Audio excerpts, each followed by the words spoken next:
तभी अहान के सामने काली रंग की कार आकर रुकी, जिसमें से एक अधेड़ उम्र का शख्स बाहर निकला।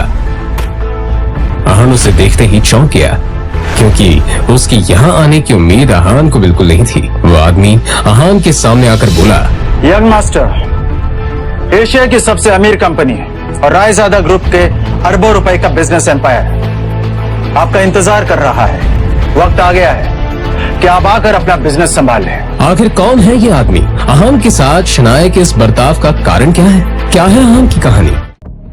अपने सामने खड़े आदमी को देखकर अहान गुस्से में नजर आने लगा।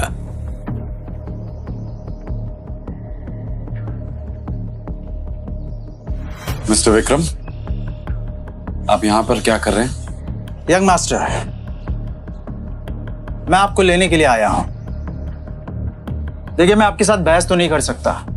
मैं भी आपके पिताजी का एक नौकर ही हूं, पर हाँ, उन्होंने जो काम बोला है वो तो मुझे करना ही होगा। सीधे पॉइंट पर आइए। पहेलियां बुझाना मुझे पसंद नहीं है। तो मैं आपसे ये कहने के लिए यहाँ आया हूं कि आपके पिताजी आदित्य रायजादा ये चाहते हैं कि आप आकर उनका बिजनेस संभालें। वो इस एशिया का सबसे बड़ा एम्पायर आपको सौंपना चाहते हैं। और आपको लगा कि मैं उनकी बात मान लूंगा? मैं तो उनका बेटा हूं, तो फिर ये सब मुझे क्यों देना चाह रहे हैं? फिर जब मेरी माँ बीमार थी और मैं उनके पास मदद मांगने गया था, वो तो मीटिंग में बिजी थे ना।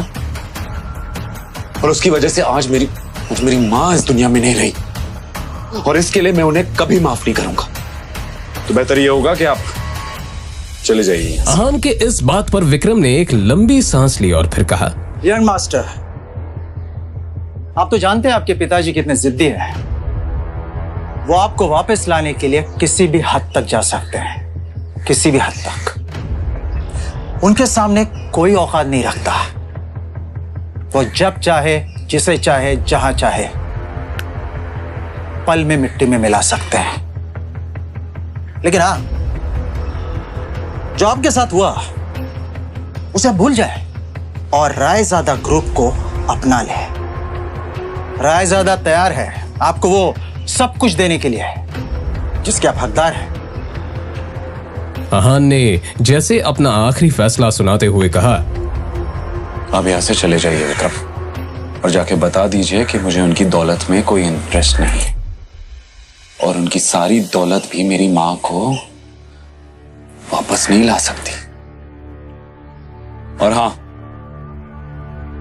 ये बात गलती से भी बाहर नहीं आनी चाहिए कि मैं रायजादा खानदान से हूं और रायजादा ग्रुप का मालिक मिस्टर आदित्य रायजादा का बेटा हूं। चलिए। विक्रम उसे जाता हुआ देखता रहा और फिर अपना मोबाइल निकालकर आदित्य रायजादा का नंबर डायल किया। दूसरी तरफ से आवाज आई, मुझे वो किसी हालत में चाहिए। उसके लिए जो भी रास्ता अपनाना है अपनाओ।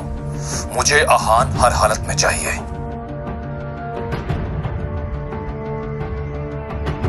यंग मास्टर, आपको आना ही होगा। इधर अहान कुछ ही देर में अब अपने घर पहुंच चुका था। लगी घड़ी में देखा तो शाम के 7 बज चुके थे। अपने आसपास देखते हुए उसने कहा, तभी अचानक ही अहान का मोबाइल बज उठा। उसने स्क्रीन पर देखा तो यामिनी जी का फोन था। फोन उठाते ही दूसरी तरफ से आवाज आई, कहाँ थे तुम? हाँ, तुम्हें पता है ना, तुम्हारी वजह से मेरी सहेलियों के सामने मेरी कितनी बेइज्जती हुई है। और तुम्हारा फोन क्यों नहीं लग रहा है? हाँ, मैं अभी घर वापस आ गई हूँ। ये बताओ, तुम्हारा फोन क्यों नहीं लग रहा है? माँ जी, शनाया को लेने गया था, उसका फोन। तो फोन दो उसे, उसका फोन भी नहीं लग रहा है। लेकिन माँ जी, शनाया तो मेरे साथ नहीं आई। पर अभी तो तुमने कहा कि तुम उसे लेने गए थे। हाँ, मगर वो अपने किसी क्लाइंट के साथ। अहान का इतना ही कहना था कि तभी यामिनी जी उस पर चिल्लाते हुए बोली, रात होने को आई है और तुम कह रहे हो कि वो किसी क्लाइंट के साथ है। तुमने कुछ गड़बड़ की होगी, इसलिए तुम्हारे साथ वो आई नहीं। अच्छे दामाद तो तुम बन नहीं पाए, कम से कम अच्छी पति तो बनो। तुम्हारे पास 1 घंटा है, किसी भी तरह शनाया को ढूंढकर इस घर में वापस लाओ। अहान ने शनाया का नंबर डायल किया तो वो नहीं लग रहा था। अब सच में उसे शनाया की फिक्र होने लगी थी। Come on Shanaya, pick up the phone. वो लगातार शनाया को फोन लगाता रहा मगर उसका फोन नहीं लगा। अब परेशान होकर अहान बाहर निकला। अहान के बारे में भले ही मल्होत्रा को नहीं पता था मगर अहान देव मल्होत्रा के बारे में कई बार शनाया के मुंह से सुन चुका था कि मल्होत्रा उसका पुराना क्लाइंट है और उसका एक नाइट क्लब भी है। अंदर बेहद ही शोर शराबा था और लोग शराब पीकर नाच रहे थे। अहान ने चारों तरफ देखा पर कहीं भी उसे शनाया नजर नहीं आई। यहाँ तुम्हारी हिम्मत कैसे यहाँ आने की?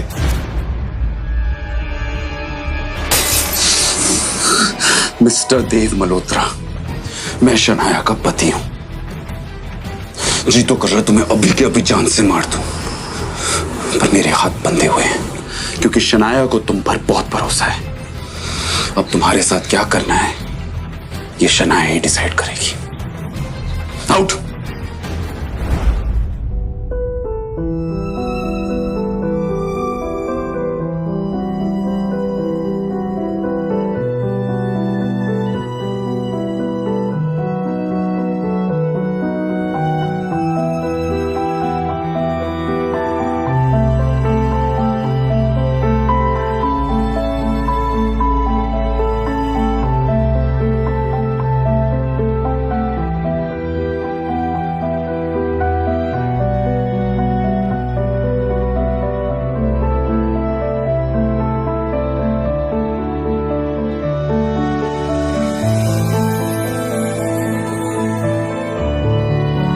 पता है हमारा एक साथ सोना आपको पसंद नहीं है, पर आज रात आपको इसी कमरे में सोना पड़ेगा। आप ऐसी हालत में नहीं हो जो मैं आपको अकेला छोड़ दूं।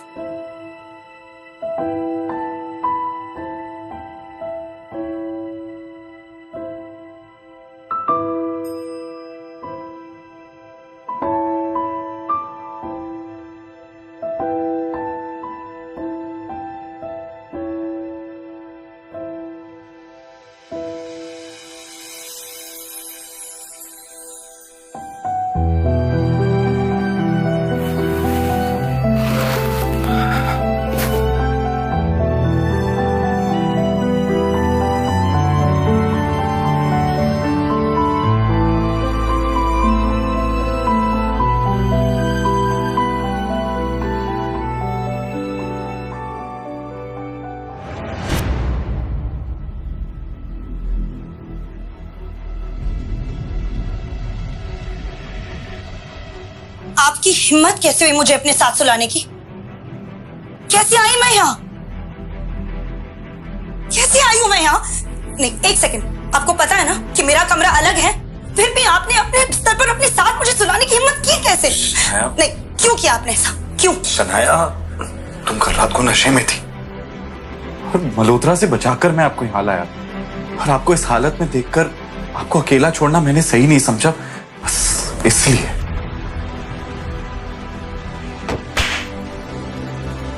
अब शनाया को बीती रात की सारी घटना याद आ गई जब देव मल्होत्रा ने उसके ड्रिंक में कोई दवा मिला दी थी और फिर उसका फायदा उठाना चाहा था। मुझे याद आ गया कि मेरे साथ कल क्या हुआ था। पर अगर आप ये समझते हो कि आप इस बात का फायदा उठाकर मेरे करीब आ सकते हो तो ये दिमाग से कंप्लीटली निकाल दो। आपके चक्कर में मुझे याद ही नहीं रहा कि मुझे कितना जरूरी काम करना था। इस मल्होत्रा का तो कुछ करना पड़ेगा। मुझे पता ही नहीं था कि ये इतना घटिया इंसान निकलेगा।